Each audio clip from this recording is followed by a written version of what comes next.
Hello, welcome back to the show. Jo Tantum's advice for your baby in just a moment. But first, as we've been talking babies all morning, well, you guys have been sending in your tot shots. So let's have a look. We've got here little Willow. She's 7 months old, and there she is enjoying the sun on the beach with her mummy, Amy. And this one is from Mark. All the dads are getting in on the action today. This is baby Jacob, born on the 6th of April. Very good date to be born on. We share a birthday, little Jacob, and that's his mother, Rachel. He says he's a very proud dad. Rightly so, he's just gorgeous. Lovely. Now, it's time for one of my favourite subjects, babies, and to introduce our baby guru, Jo Tantum, to the sofa. We're going to go through some of the recent headlines and just pretty much as many as we can squeeze in, because there's been a classic one here, Jo, about potty training at 6 months old. Yes. I mean, like, mothers around the country are panicking here. Yeah, I mean, I think it's quite interesting because the article talks about communicating with your baby, which is, of course, really important. And babies make lots of different sounds. And, of course, sign language for babies is really sort of in the headlines a lot, teaching your baby all different techniques so that you understand what your baby's trying to do. I never used to think it could work, and then I saw my friend's baby for milk. I know, it's like crazy, isn't it? But the potty training thing, interesting one, isn't it? Because I think when you've got a baby or a toddler that you're trying to potty train at 2 and they're still not doing it, you start panicking and thinking there's something wrong with your baby because they're not doing what they're supposed to be doing. So I'm sure this headline, most mums are going, mine's not even potty trained at 2.5, and you know, it's always like this pressure, isn't it? But this is the exception, not the rule. Exactly. If you're in another country and babies are strapped to your back, it's different. Yeah, you know, they're not using nappies. They train quicker. Exactly. And I think it is interesting that you know, what an amazing mum that's actually worked out that boo-boo is the word for her baby wanting to go to the loo. You know, it's very interesting.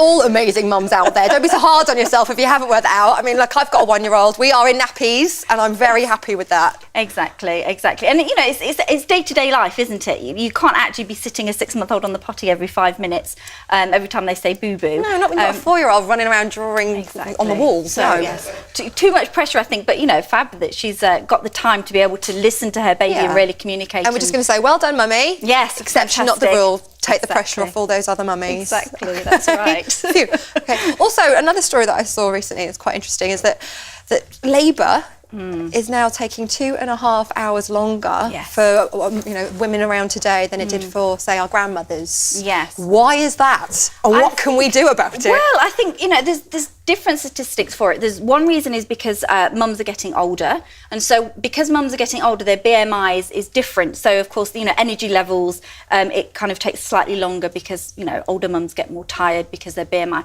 Overweight, a lot of mums are actually sort of more overweight than they were in that time as well. So labour is always progressing a little bit slower. And also the introduction of drugs as well. And if a mum has an epidural, it actually takes 60 to 90 minutes longer because it slows down the labour, because of course you're hooked up to machines and you have to be told the contraction's coming, you know, push now, because you haven't got the natural sensation. And of course C-sections as well is a big issue with that. So it's so how can we help ourselves? Well, lose some of the weight? Well, that's when you put it on when you're pregnant. Well, I know, exactly. And I don't think it's a thing to say, you know, we have to be going into labour and we have to be quicker. It's not like kind of a race. I just think it's almost like a statistic, well, this is what used to happen. And I think it's also very good for, obviously, medical in the hospitals to be able to understand that this is the reasons why. Yeah. And maybe you know, within the pregnancy, sort of helping and supporting mums so that they don't have to have C-sections. Obviously, you have to have a C-section if you have to have a C-section,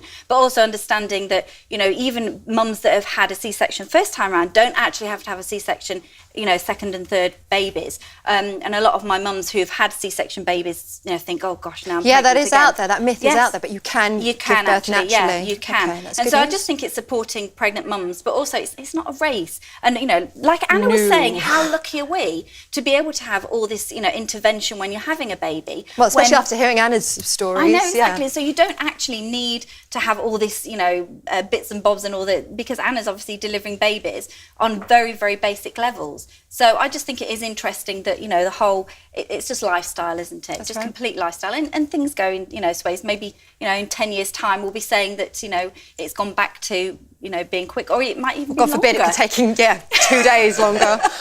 Let's hope not for our daughters and granddaughters. Another story that really did take my eye. It was the story of the toddler and the mum getting thrown off a plane because he had a tantrum. I know. I mean, I travel on a lot of planes with my babies, and the thought of that is just beyond hideous. It is. It's quite funny. Obviously, you know, I work with a lot of babies, and sometimes, and I know that a lot of people, you sort of get into the, you know, you're at the gate and you've got this screaming toddler next to you and you're praying. Yeah, you don't want them to be sitting next to you, of course. And then it swaps over because suddenly you're holding the screaming tantrum and you're thinking, please, world, ignore me, don't see me.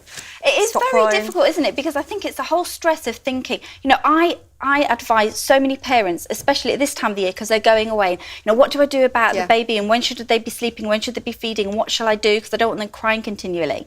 And it's very difficult, like you said, if you're going away a lot of the time, to kind of move the routine, because your babies don't know that they're not in the English time zone. They're in a different time zone. I mean, my advice, obviously, if you're on a long haul flight, keep to English time.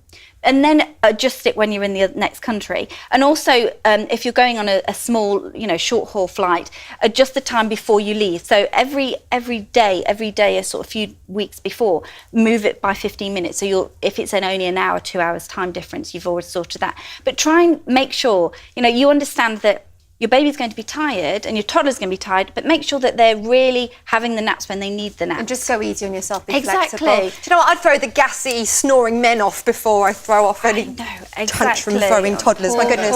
And lastly, quickly, flat heads on toddlers. I mean, I've been seeing these helmets that are being introduced now. Yes. Do we need them? The thing is, obviously, Back to Sleep campaign in 1994 came into real, which was amazing because it's cut the SIDS deaths by 80%, which is amazing. And the reason that babies have flat head is because 60% of their skull is actually behind Quite them. malleable, isn't it? So, of course, if they're flying flat, it's got to go somewhere. So, of course, you've got this flat head syndrome. Now, I'm developing with a company, we've developed a mattress that actually helps with it. And the Old Hay Hospital in Liverpool have actually made sure that this mattress actually helps with, it realigns the skull, but it also stops flat head. How have we done it through the centuries? That everyone's head's kind of gone back into place. And there's a lot of it because babies were on their tummy, of course, so the head. So what I suggest to mums is when you put your baby down, make sure that the head's that side for one nap and that side for the other nap. And still on their back. Exactly, still on their backs, but just turn their head so that they're moving from side to side. And also when your baby is on playtime, make sure they have lots of tummy time, and also place toys either side of your baby so that they're moving their head, so they're not in one position all the time, because that's what's happening, it's flattening their head. Thank you. Brilliant advice. Thank you very much. Thank you. Well, thanks to all of my guests today. Joining me tomorrow are the resurrected E17 comedian Alice James, MasterChef champion Selena Permalou, mum will love that, and Kate Walsh masters the fine art of butchery, plus the young heart transplant patient who at 19 promised his donor he'd live life to the full. We'll see all of you guys at 11:10. But from us now, goodbye.